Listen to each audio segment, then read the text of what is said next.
श्रीराम जय राम जय जय राम. 8 जानेवारी. नामाचे प्रेम नामाच्या सहवासाने येईल.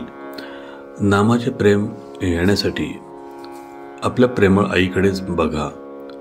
मुलाला जरा ताप आला तरी आईच्या पोटात धस्स होते. अन्न गोड लागत नाही, झोप लागत नाही, अशा अनेक गोष्टी होतात. थोडक्यात म्हणजे तिला सर्व बाजूंनी अस्वस्थता उत्पन्न होते. नाम घेण्यात थोडा व्यत्यय आला तर आपली स्थिती तशी होते का? याचे उत्तर आपल्याला स्वतःकडूनच मिळण्यासारखे आहे. नाम घेणे हा माझा धर्म आहे, ते माझे आद्य कर्तव्य आहे. त्याच्याशिवाय जगणे म्हणजे मेल्यासारखेच आहे.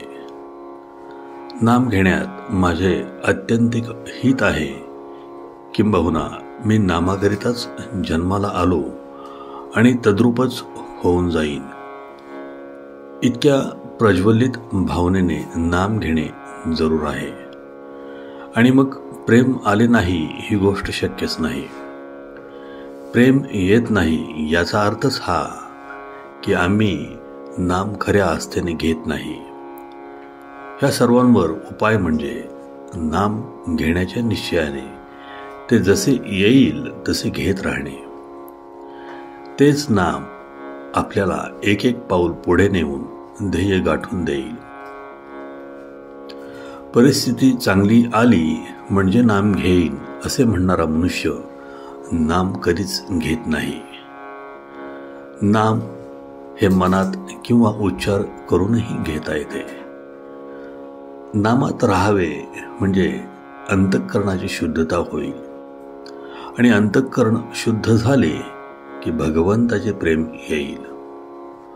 नुसत्या पुष्कळ जपापेक्षा विवेकाने आणि विचाराने आलेले प्रेम नामात असणे जरूर आहे. खरे म्हटले म्हणजे नामातच नामाचे प्रेम आहे.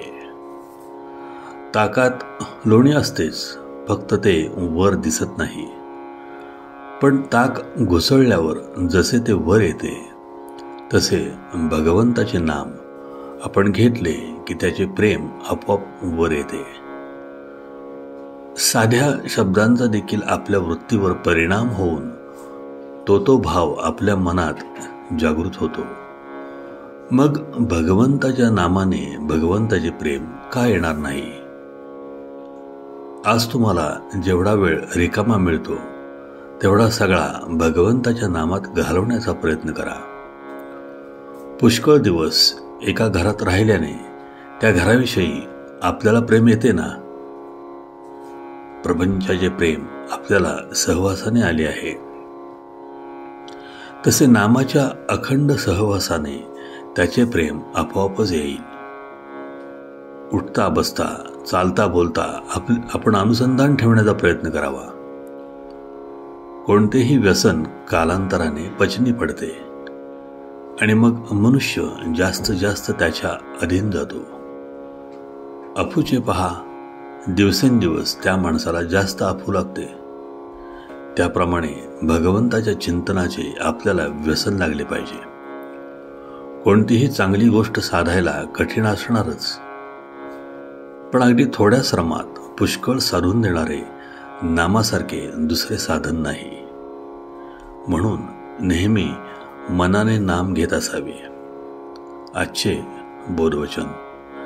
नामाचे प्रेम यायला एक गुरूंना ते आवडते म्हणून घ्यावे, किंवा दुसरे नामातच माझे कल्याण आहे ह्या भावनेने घ्यावे. श्रीराम जय राम जय जय राम. जयाचा जनी जन्म नामार्थ झाला, जयाने सदा वास नामात केला. जयाच्या मुखी सर्वदा नाम कीर्ती, नमस्कार त्या ब्रह्म चैतन्य मूर्ती. जय जय रघुवीर समर्थ.